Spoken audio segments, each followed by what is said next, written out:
Taking and program initiatives at the school, it is a matter of pride and gratitude for me to carry forward the legacy created by my grandmother and continue building her vision. So today we are talking about the leading the future of learning, modern education and community synergy. So synergy means working together to produce better results. So as a result or as a community, we invited all the schools here so that we can work together and give better results in education. Please change this slide. Now, first thing is the vision of modern education. Nowadays, education is going technical more than a textbook. So it is shifting to what to learn than how to think. हम क्या सीखते हैं उससे ज़्यादा important है कि हम क्या सोचते हैं. सोचेंगे तो ही सीख पाएंगे. So now modern education includes holistic growth. Holistic growth is balancing academic rigor and physical wellness through yoga, pilates, nurturing mental clarity with the whole personal development. Holistic growth is that कि हमें सबसे पहले बच्चे के personality के development पे सबसे पहले काम करना पड़ेगा. क्या वो स्ट्रेस में है, क्या वो स्कूल में आ रहा है तो कोई बैगेज लेके आ रहा है, अगर कोई बैगेज लेके आ रहा है तो उसके सीखने में वो प्रॉब्लम आ रही है, अगर वो प्रॉब्लम आ रही है तो उसको हमें कैसे क्योर करना है. That is totally a holistic growth. Which is the development field is academic, physical, emotional, social and moral. सिर्फ एकेडमिक फील्ड में उसको ट्रेन करने से कुछ नहीं होगा. अगर वो सोशली ट्रेन नहीं होगा, उसको ये नहीं आएगा कि बाहर स्कूल के बाहर बिहेव कैसे करना है. अगर वो मॉरली ट्रेन नहीं होगा कि सोसाइटी में वैल्यूज़ क्या हैं हमारे सोसाइटी के, अगर वो इमोशनली ट्रेन नहीं होगा, अगर वो इमोशनली स्टेबल नहीं होगा, वो कुछ नहीं सीख पाएगा. Then focusing on academic character building. उसके एकेडमिक और कैरेक्टर दोनों बनाने में, उसको संस्कार देने में और पढ़ाने में हम कैसे योगदान दे सकते हैं. सबसे पहले उस होलिस्टिक ग्रोथ जो आज के नए फ्यूचर ट्रेंड्स हो रहे हैं स्कूल में, उस पर ध्यान देना होगा. Later on encouraging team work. Team में कैसे काम करना आना चाहिए बच्चों को, इसके लिए उनको किस तरीके से हमें ट्रेन करना है. होलिस्टिक डेवलपमेंट, होलिस्टिक ग्रोथ उससे रिलेटेड होती है. Later on student counselling and balance of emotion. Her school में स्टूडेंट काउंसलिंग सबसे पहले सबसे ज़्यादा ज़रूरी है, बिकॉज आजकल स्टूडेंट्स मोबाइल और सोशल मीडिया में इतने ज़्यादा घुस चुके हैं दैट दे थिंक कि वो बहुत पीछे चल रहे हैं और बाकी लोग बहुत आगे चल रहे हैं.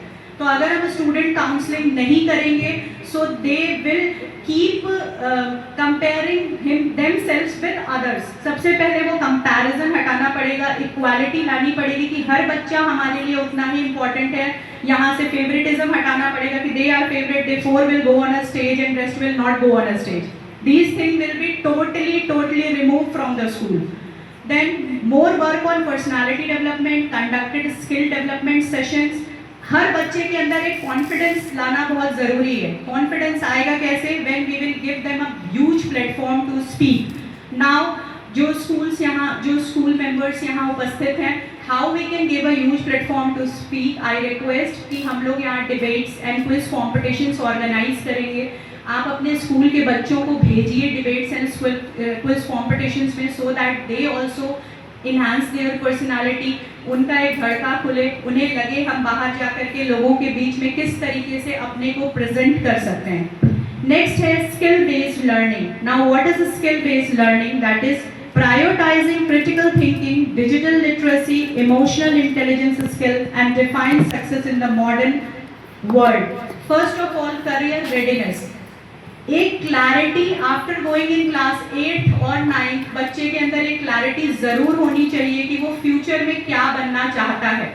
अगर वो नहीं क्लैरिटी होगी, वो अपना स्ट्रीम कायदे से नहीं सेलेक्ट कर पाएगा. If he is not clear कि उसको इंजीनियर बनना है तो वो 11th में जाके कभी साइंस के लिए जाएगा ही नहीं. तो 9th से ही उसको ट्रेन करना पड़ेगा कि आप कौन सा करियर सेलेक्ट करना चाहते हैं. कई बार दोस्ती यारी में बच्चे कहते हैं अच्छा तुम कॉमर्स ले आओ, मैं भी कॉमर्स ले लेता हूँ, बट माइट भी उसको इंजीनियर बनना हो, उसको नहीं लेना हो कॉमर्स. सो हम लोग को 9th से ही काउंसल करना पड़ेगा कि नहीं, तुम्हारी जो स्ट्रीम है, तुम जिसमें अच्छे हो, तुम क्या करना चाहते हो, select that.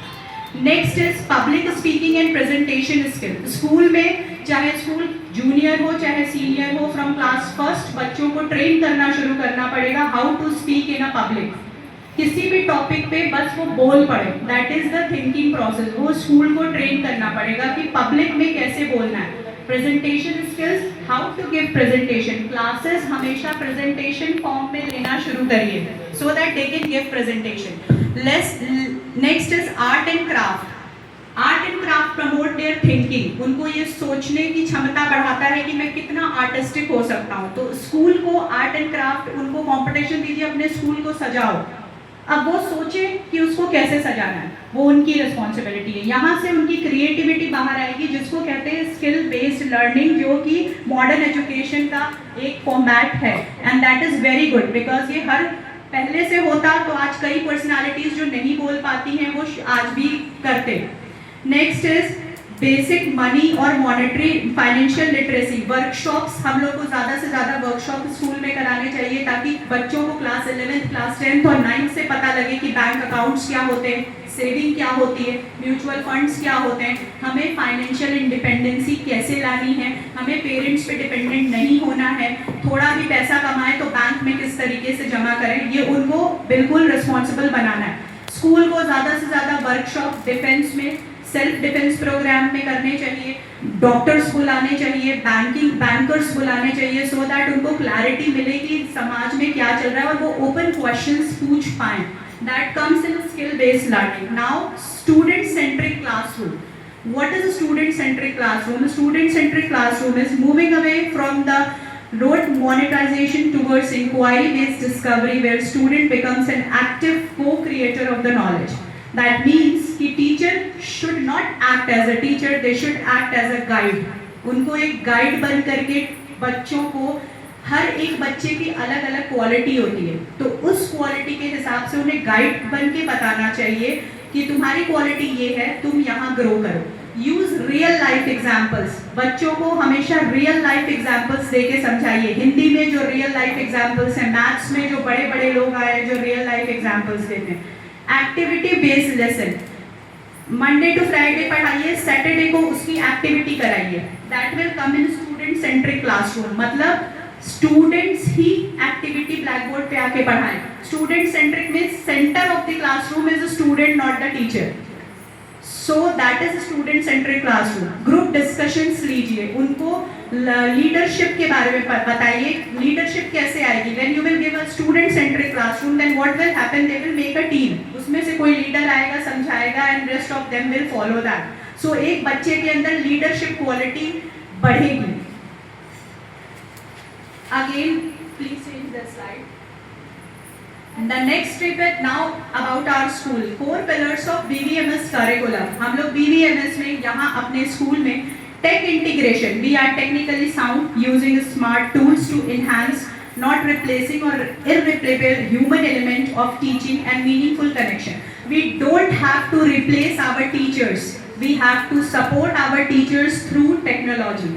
Technology is to support teachers, not to replace. आजकल schools ये कर रहे हैं कि ठीक है यहाँ इतने की जरूरत नहीं। The technology is to support teachers, don't depend on technology. Technology पे डिपेंड नहीं होना है, कोई ज़रूरत नहीं है रोबोटिक्स में अभी से घुसने की। अगर वो CBSE करिकुलम में नहीं है तो, अगर है तो वी विल डेफिनेटली डू, मगर अगर नहीं है तो it is not necessary to do robotics, because कोई और स्कूल कर रहा है तो बोर्ड में अब